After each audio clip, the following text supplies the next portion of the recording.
All right, we're live. This Life in Tech, episode 49, after a week break. Man, I was just tired last week, but hey, I'm Jason. Hey, and I'm Dan.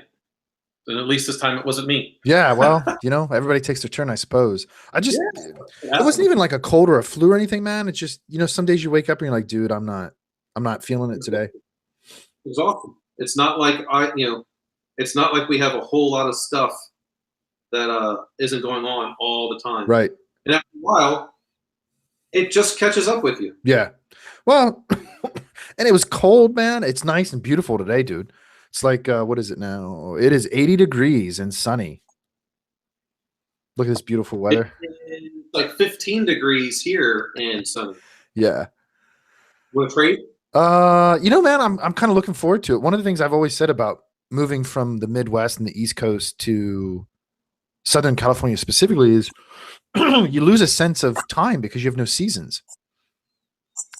Yeah. And I've gotten used to the weather like this. I've gotten used to the hot summers for the most part that are really dry and because it's basically a desert. But the one thing I've always missed is the season changes because, I grew up that way and it was a way to delineate time. True. And I've never quite gotten acclimated to that sense. It's one thing I've always missed. So I'm looking forward to that. I've never minded the snow. I mean, I grew up with a lake effect off Lake Erie, so I was used to it. Yeah. Shenanigans. SHENIGANS. I think so. Maybe you're missing an N, but that sounds about right. All right. Well, if so, it didn't come up as a misspelling. Just putting out our Twitter stuff. Sweet. That we have a link and all that kind of fun things. Speaking of shenanigans, where to start, man? Oh my gosh! So, I've been talking about this. You've been talking about this for a while. And let's just might as well just kick it off because here we are again with FBI and Apple and whoever's ahead of their tech forensics, whatever his name is, called Apple a bunch of jerks, calling them evil geniuses. So for those that don't know, Apple's iterative count, because it used to be something like you could do 8 guesses in a minute. Now it is 1 guess every, 80 seconds. They significantly increased the iteration count on the password hash to slow it down even more. So basically, it makes it more difficult for organizations that make software like Cellbrite in order to do this. Well, I don't care. What the FBI does, and this goes on quite a bit, the government will use fear-mongering and tell you it is preventing our ability to find terrorists, child pornographers, human trafficking, kidnapping, you name it. The thing that I think people forget is that law enforcement, and that's the FBI is not the intelligence community, all right? And this is something that I have to try to explain to some of my students, is Microsoft a security company? No. They're an operating system and productivity company that so happens to supply services that have security in it. Well, the FBI is law enforcement that has a little bit of intelligence interwoven throughout their stuff because you have to do investigations, you have to have informants, and you name it. That does not make them an intelligence organization. So the burden of proof, the burden of government, they always use the same thing. We have the legal right. No, you don't. This is the rule of law. The tyrant will say it is the rule of law. I wrote a whole blog on this, 4 years ago now. Yeah. On all this, yeah. Stuff that came from Thomas Jefferson, Benjamin Franklin, our forefathers had said, this is what the tyrant will do. This has been going on since the 1700s, folks. This is the reason why the United States broke away from England. So, I I think the last time we vowed we would never talk about this again, but I'm breaking it just because, the FBI coming out and saying Apple's a bunch of jerks. No, Apple's job, and this continues to go all the time. If you are going to make a product that is anti-theft, it is automatically anti-forensics. Just wait for the next jailbreak to come out. Or, I don't know, FBI, why don't you invest in making exploits? And I don't know, don't make them public in any way, shape, or form like it has happened with NSA. Don't share them. Don't tell anyone about them. And then do your investigation. That's the way I look at it. No, I don't think any company should be compelled to help the government break their own product. No, and the problem I have with it is that my perception of the role of the federal government, particularly the executive branch in this case, is to provide national security in a way that the states cannot do it for themselves, right? So a good analogy is a railroad, right, that crosses the country. To me, that is the role, not only building it, maintaining it, but protecting it if we keep it in a national security context. That's a good example to me of the role of the federal government, because the states themselves may not agree individually to upkeep, maintain, build, secure a portion of a railroad that's needed for another adjacent state on the other side, right? So it's the role of the federal. What's that? Or a wall along the border. Yeah. Oh, Jesus Christ. Don't get me started, man. This week, I just can't. I've just ignored it as long as I could. And it's gotten to the point where now I can't ignore it. And this is why, not because I particularly give a shit about Trump and his shenanigans. To me, the problem is that it's a distraction from something like this, where now you have the FBI telling a company, which is a US based company, right? And a significant innovator for us as a country in the future of technology. And our own government, instead of providing for national security for its citizens, which is part of the definition of national security, yep, they're actually going against their own mission. It's a very short-sightedness, like we saw in the case with the San Bernardino shooter. I mean, I understand the urge to want to get that information and the way they wanted to get it, but to try and compel a company to do it, and then be even worse, to go outside of the US to find somebody to do it, purportedly, the Israeli firm. No, right. Yeah. It's gotten to a point where I'm not quite sure what the federal government is doing. And I don't know that they know. And I think that's part of the circus. And I think that's part of the symptom. I think Trump is a symptom, not a cause, by the way. I agree. It's been very clear. Neither one of us have voted for Trump, and neither one of us voted for Hillary Clinton, and nor would I. But just like I didn't vote for President Obama either. But when he took office, I had hopes that he would do something great. I don't feel that he did. That's just my opinion. I don't feel he did anything. I don't give credit to the president for the economy. That's more largely based on what Congress chooses to pass into law, and then the president just signs. Just like I don't give much credit to President Trump in everything that he's doing or not doing. But I certainly don't understand why he's doing the things that he is. I have no idea. I think it's all a distraction for something. I'm just not sure what yet. Maybe it's the monkeys carrying hepatitis B, or no, not herpes B, which is deadly to us. Yeah. Well, I think to me, man, I don't even think there's some grand conspiracy. I think it's a symptom of late stage capitalism, and the machine is eating itself. And that's why you see this crazy behavior on the behalf of, for instance, like the FBI and Apple, where, so science backs this up, right? Typically speaking, when somebody, particularly that has a pathology, even as an organism, right? Like a social organism has a pathology. When they make a bad decision and they lose, they don't walk away and really learn from it. What they do is they double down on that bad decision. This is a gambler's fallacy. Yeah. And that's what you see, like with the antagonism between our federal law enforcement and a major tech innovator. What I really find interesting too is, why is Google so quiet right now? Like they have the Pixel, and that gets a little blip of marketing once in a while, but you really don't.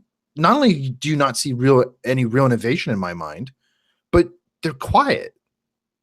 Because Google is not really a big player in the, the hardware.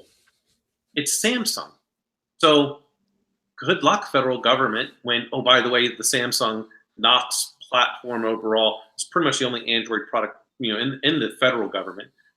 And it's Korean. You're not going to get the. You can go to Google all day long, and Google's like, dude, I don't know what they did with it. We give them a platform, go do whatever, they pay a licensing fee. Bye. Well, and I think that's the big clue for. I mean, growing up in tech, right? The big paranoia was that the federal government, one branch of it, who cares, had a back door into stuff, right? And I mean, now we know that's absolutely certain, and now for sure we know that it's actually not even in the software; it's in the hardware. And that's another reason why I think Google's not really even at play at this table. It's the hardware manufacturers. I mean, we just saw this bullshit with Intel, which was kind of odd to me, by the way, because Apple, funny enough, at least on my Macs, I swear that was like 6 or 8 months ago it got patched. It was a long time ago. And I was like, that's kind of peculiar. There's a backdoor in the CPU. Yeah. At least what they publicly said is it was patched in December. But it doesn't, that's just the software patch, not the firmware. Right. Right. So, I think it's what's that, since 1995, every processor since 1995 has had this. I don't know if there's any processor running since 1995. I mean, that's a long time for a processor. Who knows, man? Who knows what's still out there? It's quite a bit, that's for sure. I mean, I'm sure there's people that still have fucking AS400s running somewhere.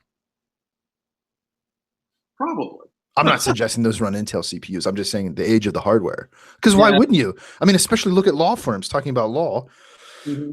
And this goes back to what we've talked about before with, as you particularly upgrade software, at some point you can't open up what you created anymore. So you're forced to upgrade. Well, anyway, man, I don't know. Here's what I find interesting talking about government. One of the predictions I think we had talked about, at least maybe offline, was with net neutrality and how that would force innovation. And sure enough, man, now you're starting to see all these major cities pop up saying, you know what, screw you. We're going to create community broadband. Yeah. Oh, just I wanted to correct my statement earlier. The hash iterations did go from 10,000, but it went to 10 million, which that equates to where it used to be a password attempts were 45 passwords per second to 1 every 18 seconds. So basically, it's exponentially longer. So yeah, that's a significant reduction in attempts. Yeah, and good for you, Apple. I'm not. I've always, while I enjoy the security Apple puts around their products, I think they as a operating system and manufacturer and software vendor, I think they do a really good job. I think they take security seriously. I'm not a fan of iOS, but I'm more of an Android person. I like Android. But if there's going to be a brand that can stand up to the federal government today, it's Apple. And kudos to you, Tim Cook. Well, and why is it that seemingly, because I do have a point here too, seemingly a company cares more about my rights as a citizen than my elected officials? Well, I think Apple has more to lose. I don't, these career politicians, and I still believe this firmly, that we should take a major step backwards in government. And what I mean by that is, I don't believe you should be a career politician. If you're a career politician, get out. Our original politicians that we had, so to speak, they were farmers, they were doctors, they were lawyers, they were statesmen. They were not politicians. That was not they were with their constituents. They showed up in DC to vote. And I think we need to go back to that. Well, and on top of that too, there's also a sense of traditionally there was either, as I understand it, either mandatory service, which was limited, Mhm. or there was volunteer service, but that was also limited in the sense that you could only serve a term, and a term was defined annually at most. I mean, that was it. If you served, for instance, in a an ancient republic as a senator, you had a 1 year service if you won the election, so to speak, and that was it. You could never serve again for life. Yeah, and that's kind of where I do like um, England's parliamentary system, the House of Commons and the House of Lords. One of them you can keep going on and on and on. The other one is not. You have to be. You can only do it for a certain period of time, and I like that. I mean, what is the to me? I would rather the president be able to serve indefinitely if Congress couldn't, Yeah, not the other way around. yeah, I agree. Congress is our dictator because it's the same people year in year out. What's the percentage of change every election? Hardly at all. The incumbent seems to almost always win. Yeah, I mean, go back. I mean, Barbara Mikulski, who was a senator in Maryland, I don't know if she's still there or not. I think she's a horrible senator. She basically is anti everything that is for the people, in my opinion, and doesn't do a good job. Um, no. it, it's you know, And here's the but problem for me with a career politician, if I can, real quick. And I think people misunderstand it. I think the popular opinion is that at least in the US federal government, that our representatives, Congress, are out of touch because they no longer live with us. And I don't think that's the problem, because in the traditional republic, they didn't either. They left the home and went to the Senate. yeah, They went back home at the end of their service because they had nowhere else to go and they couldn't serve anymore. And I think that's the problem, is that our career politicians live in an echo chamber, literally. I mean, they all live in the same area for the most part, yep, and they only associate with one another. They don't associate with anybody outside of their echo chamber. So they are entirely self-serving, which I'm not going to blame them as human beings. I understand the incentive. It's their job and they want to keep their job because they have families too. I get it, right? So maybe it's our fault as a society for not giving them a mechanism to transition back. I mean, you see that problem with the military, right? But they don't have to go back. They just have to keep being elected. And to yep, me, that's the problem. Not that they yeah, don't live with us when they're there, it's that they never come back and face us. yep. When they're done, so if you had to come back and face us when you're done, might be a little bit more difficult for them. Yeah, well, in fact, I think it's a good model to study. I don't know if anybody has, because I haven't looked, because I just thought of this, but it's almost a good model to study in the same way that internet trolls and their behavior, because there's a sense of disconnect and anonymity. Now, I mean, our Congress isn't necessarily anonymous, but they might as well be, because we don't interact with them, and we have no means to interact with them. We're completely sequestered away from them. Well, and even if we wanted to interact with them, they choose to not interact with us. Right. And they don't have to. They're completely insulated from it. Yeah, yeah, and since we're on this whole federal government tack, and we talked about the overreach of the federal government, we're hearing more and more. I mean, not that I'm a fan of marijuana. That's not my thing. Never has been. Um, but now, after President Obama's order to basically, hey, if you states can figure it out, go right ahead, do your thing. And now we've got all these states that have been moving towards that. Colorado, California, Washington, Massachusetts. Now you've got Sessions saying, "I'm coming after you now." I mean, DC itself. DC. I mean, it's you were told by policy you can go ahead and do it, and now you're saying, "Oh no! After all these people invested money, economy is booming in those states from it, tax dollars." Now you're saying no. Billions per state, billions. But rather the government is going to go after internet business in some states not being able to collect money because some proprietor is selling over the internet, and since they don't have a physical presence in that state, these states are, hey, where's my little bit of money? Hey, How about you just legalize marijuana and you'll get a ton of money. I mean, all the studies out there pretty much state after you're like 25, 26 years old, there's a lot of medicinal benefits, um, especially when compared to nicotine and alcohol. For Um, sure. For sure. you know, but that's just, I think it's silliness. Um, Well, and at the same time, these individuals or these groups are choosing to focus on that instead of focusing on what I think are material issues. I mean, does anybody understand the or think about in federal government? I mean, maybe they do. I have no idea, but I would like to ask them as a citizen: is anybody concerned about Baidu in China? I mean, Baidu very likely may be the first to create a sentient machine, and if they have that, I mean, they're state sponsored. That's the Chinese government. yeah, And they have a phenomenal amount of resources, and they're assembling all of it. You can see it if you look at the numbers. They have the power, like the power generation. They have the machines in raw CPU power, and they're all in the same area in Shenzhen. They already have the data through the Baidu marketplace and the Baidu social networking systems. They have the talent. They hired all these people. mm-hmm. I mean, if they create that first, they're not going to be able to control it. That's a serious fucking problem, man. Yeah. I mean, for people that don't know me, they're bigger than Amazon. Oh yeah, yeah. I mean, like quite a bit bigger. Amazon. I mean, even though, but this is the funny part, and this is where people have to understand.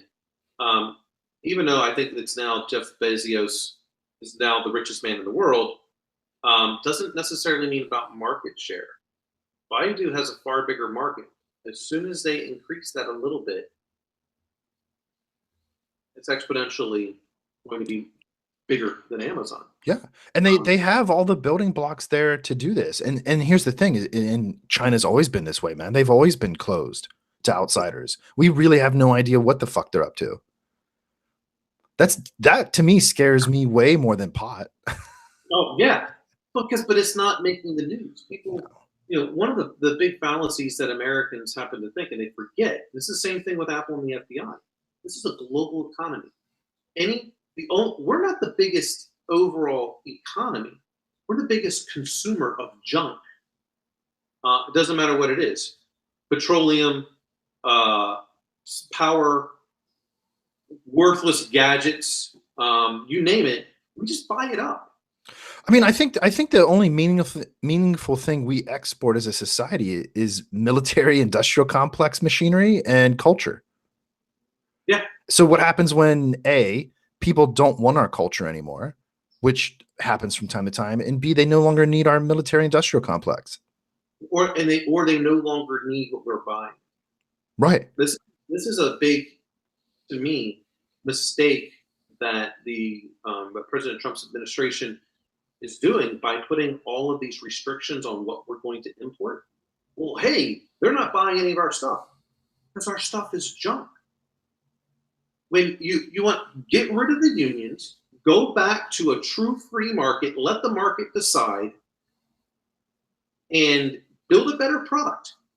The reason why we are getting to a point where McDonald's entry-level people are making $30,000 a year, you can't compete. You just can't. We're pricing ourselves out of the global market. Yeah. Well, and at the same time, and I think it's at least indirectly connected, if not directly connected to it, we're also slowing down our innovation. So we can't compete even in that side of it anymore, even as, let's say, architects. Yeah. And I don't mean like industrial architects or building architects. I just mean in general, like concept or abstract idea architects. That's not happening here on the scale that it used to. Nope. We're no longer, I mean, I don't even know really what we are becoming as a society here anymore. We're certainly not number one in technology anymore. No. Not creating things. No. I mean, at this point, the only thing, and I don't mean this in a bad way, it's just an observation. I think the only thing we do exceptionally well is the military. Yeah. I mean, we're certainly number one at that. We still got that. Yeah, we outscored, I think, like the next 5 countries combined. Yeah, dude. I mean, It is. it's like the joke that we have the largest navy, and it just so happens our largest air force is the navy. You know what I Yeah, mean? true. There's no conglomerate of countries that can come even close to competing. But at some point, what is that going to do? I mean, okay, so we globally compete for natural resources, but clearly we're headed in a direction where we no longer have to rely on those. So then what happens? You don't have to have this far-reaching military grasp anymore to secure that. Yeah, yeah, that's the part that I think people don't understand. Like they our foreign policy is to never fight a war on home soil. That's why our military is as big. It's because we always want to be the visiting team. Yeah. We're going to fight a war. We want the war to be fought on your land, not ours. Mm-hmm. And so that's why we do it. I mean, it's think about our again. This is just my perception. All of a sudden, what's his name out there in North Korea wants to have some talks with the South Korean president because we have what 3 aircraft carrier fleets out there right now. Dude. You can have whatever nuclear weapon you think you might have. My opinion is he doesn't really have anything because and nothing's truly been tested because it doesn't have the warhead. The warhead significantly increases the amount of weight to the ballistic missile. So who knows what could really happen? But yeah, you got 3 aircraft carrier groups going on. Um, you know, by the time he launches it and gets ready to launch, it would already be bombed. He wouldn't just be able to hit send. And even if he did, I'm sure one of our pilots would sacrifice himself. I mean, that's Well, yeah. I mean that collective group that we have in that area represents significantly more ability than that entire nation has. There's not even a close argument. But my point is so to tie this back to technology, of course, we've well figured out how to use technology to project force. I just at some point, man, I really want us to get into the mindset of as a culture, an American culture that technology can also be used to figure out how to integrate with places like China. I mean, think about that. Really, I don't know if there's an argument that China and the U.S. are really the only superpowers left. I mean, you could argue about Russia, but I mean, what the fuck are they really doing? nothing. Because it just fell apart on them. I mean, they have a ton of natural resources, but at what point do we no longer need those? Right. Well, the bulk of what we need is actually in North Korea in the rare minerals Yeah. for technology. I mean, we rely on that. Yeah. Which is why China doesn't completely write them off. I would suspect. But I mean, think about that. If we could figure out how to work with, what if Amazon, Apple, Google, and Microsoft got together with Baidu and said, "Hey, let's really create some interesting shit." It would be out of this world, man. I mean, let Elon Musk run around over there for a while. I mean, how long before that guy gets pissed off and says, "Fuck it, I'm out of the U.S." It ain't gonna be long. He's already kind of doing it. Yeah. Where is SpaceX launched from? Right. Not the United States. No, I mean, because why would you want to put up with it? I mean, even if you could, why would you want to? Because clearly he's not a person of patience, and I wouldn't be either, because I'm not, and I'm not him. But why would you want to put up with this tomfoolery? I wouldn't, and I don't today. I don't do it at any time. You don't want to do it my way? Okay, well then I'll go find someone else. Right. That's just the way it is. I'm not going to deal with it. I don't have. I feel like the U.S. now is. Here's an analogy for everybody. See if this makes sense. You tell me. I feel like the U.S. is the record industry trying to fight Napster. Yeah, that's a good analogy. I dig it. Yeah, we're just lagging behind. We're trying to pretend like the world isn't moving on, and it is. It's clearly moving on. I don't know where it's necessarily headed, and I don't know that where it's headed is necessarily good. I think it could be. I think it could be fucking awesome, but we want to pretend like it's not, and we want to keep what we have the way it is. I don't know why. Status quo, maybe, but probably. Sometimes all I do is just shake my head. Yeah. But this is why I'm doing more and more reading on. I wouldn't say alternative medicine. I prefer to say the original medicine. More things back into essential oils and things that are not traditional, or we'll say Western medicine, because I think it's just, again, the aspect to me is if you've only got, if a hammer is the only tool in your toolbox, everything's a nail. Right. I don't want that. So I start to look more into those things, doing a lot more reading into that. Well, choice and education powering that choice is never a bad thing. I've never met somebody that said, I wish I didn't know more. I wish I was stupid. I wish I was uneducated. I've never met anybody that said that. Yeah, I'm just reading more and more on these things because who knows what could really happen to society. But what if we get to a point to where there is the Walking Dead, right? What if we actually get to that? I'd like to have some skills that could make it to where I could forge a weapon if I needed to. That I can make food. Thankfully, I know how to make beer. Know how to make wine. I need to start learning how to make some rye, some oak barrels, and then I can make some really good bourbon, because I think that's what's really going to be necessary at the end of the world. I want to start learning how to do those kind of things. You never know. I mean, at any moment, our electric grid is already fragile enough. All it takes is one little EMP blast. Well, and check this out, man. I mean, increasingly I've started to think about, and I'll wrap this up, and it ties back to Baidu, and it ties back to the FBI and Apple and shit like that. And it certainly ties back to technology. One of the things increasingly I've started to think about in this whole metaphor of a zombie apocalypse, not in the I don't think zombies are real, unless we go down to Haitian. But President Trump, both against Haitians. Yeah, right. Anyway, man, the AI, weak AI. So the narrow AI, which we already have. I mean, we've mastered this shit. We know how to take an AI and give it a very narrow task, a small problem set, and let it run loose on it. And we know how to do that now exceedingly well. There's your fucking zombie, man. Because it has no intent, it has no understanding, it doesn't have consciousness, but it can exceed our capacity to function. Just function, not think, but function. There's your fucking zombies. And if they get turned loose and we lose control over even their narrow functions in collection, there's your Walking Dead horde. At any time, it could happen. At any time. Yeah. And you and I both have experienced this, man. I mean, I don't mean this in a mystical sense, but on large, just data networks, weird shit can happen sometimes that you can't explain, because it kind of takes on a complex behavior that, I mean, it wasn't deciding to do it. I don't think it was smart, but sometimes routes would change for no apparent reason dynamically. Yeah. Yeah, because some other variable was introduced somewhere, several layers, or several hops downstream, and you had no idea. Yeah.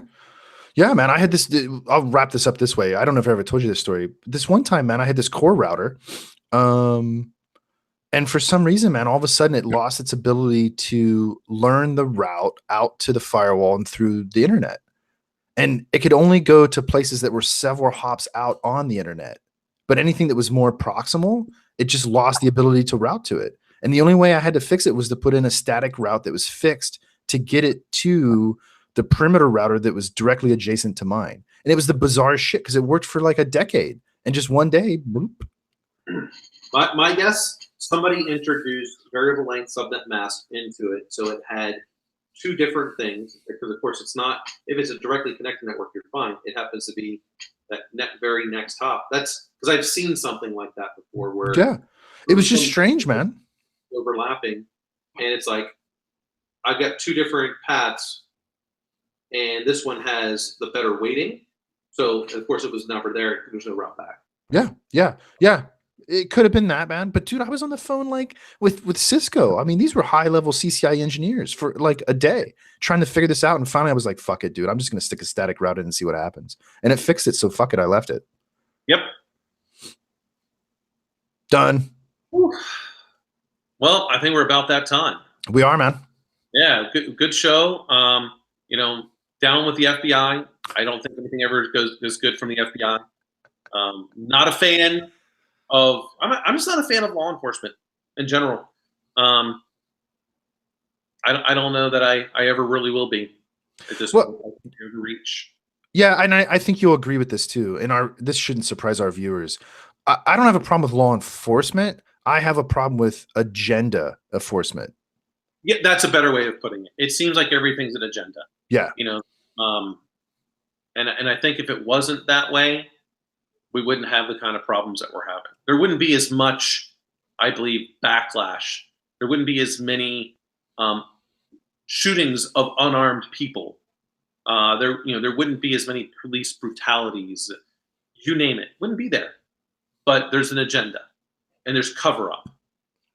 Yeah. So anyway, sweet. Well, listen, man. Next week is episode 50. We better come up with something good. Yeah, that's true. Well, we'll have to. I'm sure something will happen this week that we'll be able to talk about. The internet will be dying again at some point this week. The internet's always under an apocalypse. Oh, I know, right? All right, everybody. I think that's it. Episode 49. Take care, everybody. Peace. Bye.